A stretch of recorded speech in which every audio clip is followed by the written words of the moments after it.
హైదరాబాద్ లో దారుణం జరిగింది. జూబ్లీ హిల్స్ లోని ఐఏఎస్ క్వార్టర్స్ లో రిటైర్డ్ ఐపీఎస్ అధికారి వినయ్ రంజనేరే భార్య హత్యకు గురయ్యారు. పని మనిషి హత్య చేసినట్లుగా ఆరోపణలైతే వస్తున్నాయి. ఇక ఘటనా స్థలానికి పరిశీలించిన పోలీస్ కమిషనర్ సజ్జనర్ పరిశీలించారు. పని మనిషి ఒక్కటే హత్య చేసిందా లేక ఆమె వెనుక నేపాలీ గ్యాంగ్ హస్తం ఉందా అనే కోణంలో విచారణ చేస్తున్నారు పోలీసులు. ఖైరతాబాద్ ఎమ్మెల్యే దానం నాగేందర్ కూడా ఘటనా స్థలానికి చేరుకున్నారు.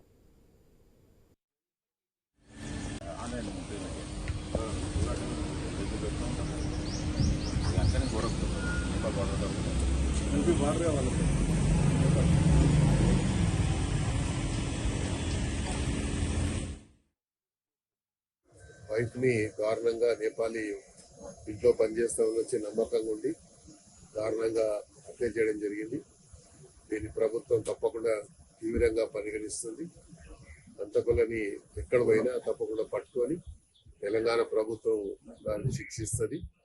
ఎందుకంటే తెలంగాణ ఈరోజు భారతదేశంలో నంబర్ 1 పోలీస్ గా గుర్తింపబడినటువంటి మరి తెలంగాణ పోలీసులు వాళ్ళని తప్పకుండా ఛేదించడంలో ఎలాంటి నిర్లక్ష్యం చేయకుండా తప్పకుండా త్వరలోనే పట్టుకొని ఇలాంటి సంఘటన పునరావృతం కాకుండా ప్రభుత్వం కూడా చర్యలు తీసుకుంటుంది. హైదరాబాద్ లో దారుణమైతే జరిగింది. జూబ్లీ హిల్స్ లోని ఐఏఎస్ క్వార్టర్స్ లో రిటైర్డ్ ఐపీఎస్ అధికారి వినయ్ రంజనేరే భార్య హత్యకు గురయ్యారు. ఇదే విషయానికి సంబంధించి లేటెస్ట్ అప్డేట్స్ మా ప్రతినిధి రత్నకుమార్ ఫోన్ ఇన్ ద్వారా అందిస్తారు. రత్నకుమార్, చెప్పండి, జూబ్లీ హిల్స్ ఐఏఎస్ క్వార్టర్స్ లో రిటైర్డ్ ఐపీఎస్ అధికారి వినయ్ భార్య హత్యకు గురైనట్లుగా తెలుస్తోంది. ఇక స్వయంగా పని మనిషి హత్య చేసినట్టుగా కూడా ఆరోపణలు వస్తున్నాయి. మరి ఎందుకు హత్య చేయాల్సి వచ్చింది? అప్డేట్స్ ఏంటి?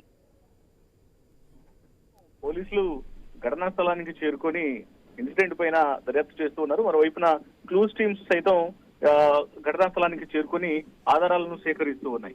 ప్రాథమిక సమాచారం ప్రకారం రిటైర్డ్ ఐపీఎస్ అధికారి వినయ్ రంజనేరే భార్యను అత్యంత దారుణంగా హత్య చేసిన వ్యక్తి ఇంట్లో పనిచేసినటువంటి పని మనిషే అనేది నిర్ధారణకు రావడం జరిగింది. జూబ్లీ హిల్స్ లోని ఐఏఎస్ క్వార్టర్ లో ఈ యొక్క ఇన్సిడెంట్ అనేది జరిగింది.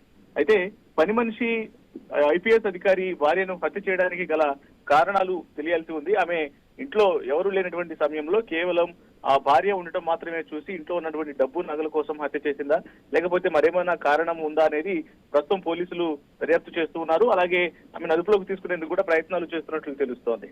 అలాగే ఒకవైపున ఇటు హత్యకు గురి కాబడినటువంటి రిటైర్డ్ ఐపీఎస్ అధికారి భార్య మృతదేహాన్ని ఇటు హాస్పిటల్ కు పోస్ట్ మార్టం నిమిత్తం తరలించడం జరిగింది.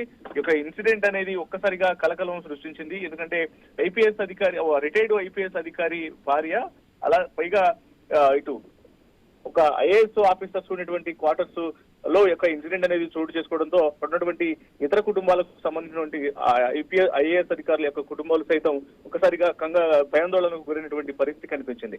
ప్రస్తుతం ఇన్సిడెంట్ పైన ప్రస్తుతం పోలీసులు దర్యాప్తు చేస్తూ ఉన్నారు. ఘటనా స్థలానికి చేరుకొని క్లూస్ టీమ్స్ అలాగే స్థానికంగా ఉన్నటువంటి జూబ్లీ హిల్స్ పోలీసులు వెళ్లి పలు ఆధారాలను సేకరిస్తున్నటువంటి పరిస్థితి కనిపిస్తోంది. అయితే రత్నకుమార్, ఐఏఎస్ క్వార్టర్స్ లో అంటే సెక్యూరిటీ ఉంటుంది, అయినా కూడా ఇలాంటి దారుణ హత్య జరిగిందంటే ఏ విధంగా చూసుకోవాలంటారు? అలాగే ఖైరతాబాద్ ఎమ్మెల్యే దానం నాగేందర్ కూడా ఘటనా స్థలానికి చేరుకొని కూడా ఆయన పరామర్శించినట్లు, అక్కడ ఘటనా స్థలాన్ని కూడా సందర్శించినట్లుగా కూడా తెలుస్తోంది. అప్డేట్స్ ఏంటి? ఇన్సిడెంట్ కు సంబంధించి కొద్దిసేపటి క్రితమే ఇటు ఖైరతాబాద్ ఎమ్మెల్యే దానం నాగేంద్ర కూడా చేరుకొని ఇటు జరిగినటువంటి ఇన్సిడెంట్ పైన ఆరా తీయడం జరిగింది. అయితే ఆ ఇన్సిడెంట్ కు ప్రధాన కారణం ఇంట్లో పనిచేసేటువంటి పని మనిషే అవడంతో ఇది సెక్యూరిటీ ల్యాప్సెస్ గా భావించడానికి అవకాశం లేకుండా పోయింది. ఎందుకంటే రెగ్యులర్ గా వస్తూ ఉంటారు ఇంట్లో పనిచేసేటువంటి పని మనుషులు ఉన్నటువంటి సెక్యూరిటీ ద్వారా పలానా ఇటు IPS officer, retired IPS officer ఇంట్లో పనికి వస్తున్నటువంటి సందర్భంలో రెగ్యులర్ గా వస్తూ ఉంటారు కాబట్టి సెక్యూరిటీ వాళ్ళు కూడా పంపించేస్తూ ఉంటారు. అదే ఇతర బయట వ్యక్తులు అయితే వచ్చి హత్య చేసినట్లయితే ఇది సెక్యూరిటీ లోపంగా భావించాల్సినటువంటి పరిస్థితి ఉండేది.